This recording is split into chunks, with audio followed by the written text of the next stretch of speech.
Saya ini Bang Refli, saya ini kan di beberapa tempat dihadang, di beberapa tempat tidak boleh. Tadi sudah saya ceritakan sebagiannya. Visa-visa saya di luar negeri di cancel. Visa entry yang sudah dapat dibatalkan. Ada yang dibatalkan di airport, ada yang sudah sampai di sana suruh pulang di beberapa tempat. Saya berharap dengan dialog dengan Dr. Refli Harun itu memperbaiki, memutihkan nama saya. Tapi nampaknya petang ini malah makin hitam. Oh, kenapa, Tad? Kenapa makin hitam? Karena mungkin saya akan dikelompokkan dalam orang yang melawan.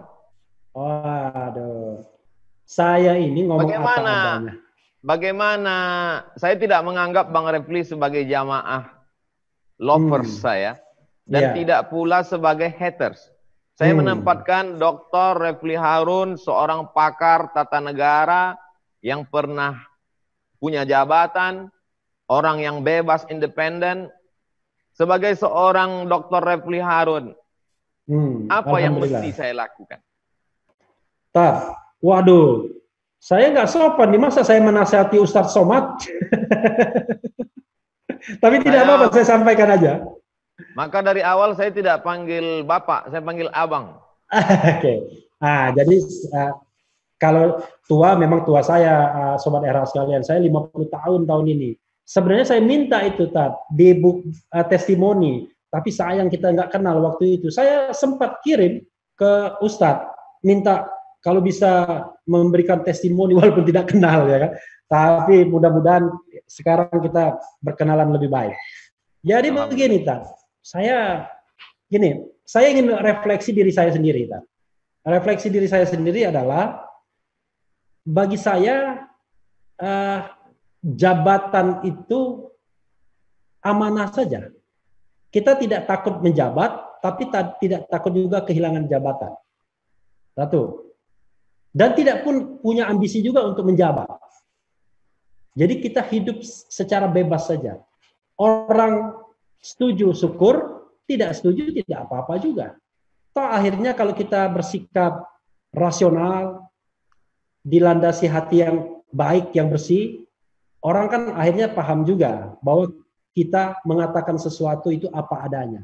Sebenarnya saya sering mendengarkan juga, jadi ada seorang pejabat yang dulu saya pernah di sana mengatakan, aduh, Refli itu suka ngeritik. Tapi yang dia bilang itu benar. Jadi kadang-kadang apa yang kita sampaikan benar itu ditolak di depan, tapi di belakang dijadikan bahan perenungan. Jadi jangan mundur Tad, ya. Jadi sampaikan saja sebaik-baiknya. Cuma untuk pemerintah juga. Saya ada pidato di Universitas Flores. Saya katakan begini. Tugas negara itu adalah melindungi segenap bangsa. Tugas pemerintah, tugas penguasa. Jadi yang dilindungi itu baik mereka yang setuju, yang tidak setuju, baik yang pro maupun yang kontra. Jadi tidak boleh negara memilah-milah. Wah, ini Ustadz Abdul Somad tidak pro saya, maka visanya kita halangi saja. Nggak boleh. Semua harus dilindungi, karena itulah fungsi negara. Itulah raison d'être kita punya negara, bernegara kan begitu. Kita ingin dilindungi, ingin disejahterakan, ingin dicerdaskan. Dan pemerintah tidak boleh menggunakan kelompok masyarakat lainnya untuk mengadu domba kelompok masyarakat lainnya.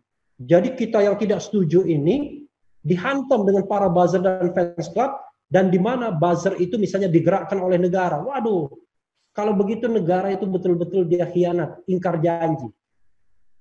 Jadi kalau ada orang yang kritis, yang berbeda pendapat, ya dengarkan saja. Kalau saya katakan, kalau pendapat dia benar, menjadi bahan renungan, bahan introspeksi. Tapi kalau pendapat dia keliru, kan menjadi justru menambah legitimasi. Artinya pemerintah itu makin kuat dia. Karena berapapun orang yang mengkritiknya ternyata tumbang semua yang mengkritik itu. Tumbang dalam tanda kutip. Tapi kalau misalnya kritik itu benar, Pak, lalu kemudian kritik itu kemudian katakanlah dihantam balik, diserang balik, maka negara menurut saya akan menuju jurang kehancurannya, Pak. Tidak ada negara yang hidup dalam otoritarianisme bisa bertahan selama-lamanya. Orde lama tumbang, orde baru tumbang. Gitu.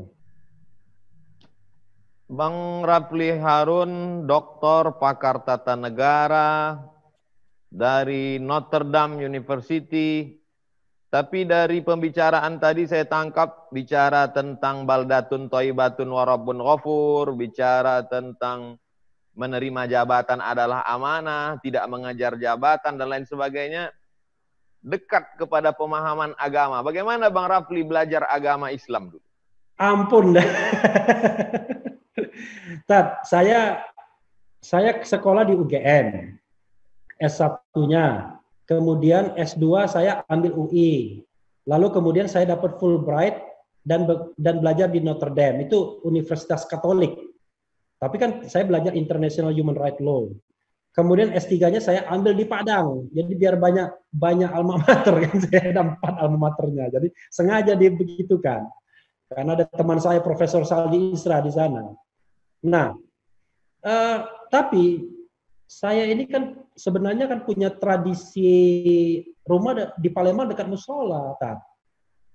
Jadi waktu saya SD suka sekali saya dengar-dengar ceramah kiai-kiai kampung gitu kan, seminggu sekali atau ceramah-ceramah bulan Ramadan begitu. Jadi ya paling tidak modal dengan ceramah kiai kampung. Tapi ya intinya kan hal-hal seperti itu kan rasional saja, Tat, ya kan? Rasionalitas. Kalau kita mengejar jabatan, wah gampang sekali, Tat. Kan saya diam aja ketika jadi komisaris utama, diam, bela terus pemerintah, pasti naik jabatannya, benar enggak? Ya kan? Karena yang paling gampang adalah kalau kita menunggang arus. Tapi kalau kita melawan arus berat dimanapun, ya kan? Nah, saya tadinya berharap pada pemerintahan Jokowi ini, frankly speaking, tahun 2014, ketika berhadapan dengan Prabowo, kita tahu bahwa track record Prabowo seperti apa, track record Jokowi seperti apa, berharap bahwa Jokowi akan membawa bangsa kita ke dalam tadi, baldatun thayyibatun wa rabbun ghafur. Tapi rupanya masih banyak halangannya, ya. Saya kira bukan karena ketidakmampuan Presiden Jokowi saja, tapi halangannya begitu besar, ya kan? Sehingga perlu effort yang lebih besar lagi. Nah, tugas kita mengingatkan, ya kan, bahwa ada tugas besar di depan, yaitu melindungi segenap bangsa, mencerdaskan kehidupan bangsa. Kalau belum apa-apa diadukan ke polisi, ya kan, pencemaran nama baik, menyebarkan fitnah, berita bohong dan lain sebagainya. Lama-lama nggak ada lagi orang kritis di Republik ini. Karena siapapun yang kritis dengan kekuasaan, maka akan berhadapan dengan mata hukum, ya, pisau hukum. Wah berat. Jadi yang ada adalah orang yang membenarkan semua tindakan pemerintah, walaupun tindakan itu salah dan keliru. Ya, begitu, Tan. Luar biasa, Bang Rapli. Saya berharap Bang Rapli terus berkarya mencerdaskan melalui konten-konten di media sosial. Ya, supaya masyarakat ini punya pilihan, jangan hanya searah saja. Kalau ada orang yang khawatir melawan arus itu berat, saya kira Bang Rapli kuat melawan arus. Karena wong kito galo makanannya kapal selam. Iya, yang kita makan tuh kroket, kroket, bukan roket ya. Orang kadang-kadang bilangnya roket, kroket, kapal selam. Insya Allah lah ya. Tapi mudah-mudahan negara kita baik-baik saja. Aparat keamanan rasional, ya, menteri rasional, presiden rasional, fans club rasional. Apakah boleh menjadi fans clubnya presiden? Boleh. Yang tidak boleh adalah negara mengeluarkan biaya untuk bazar, itu nggak boleh. Tapi kalau fans club boleh aja.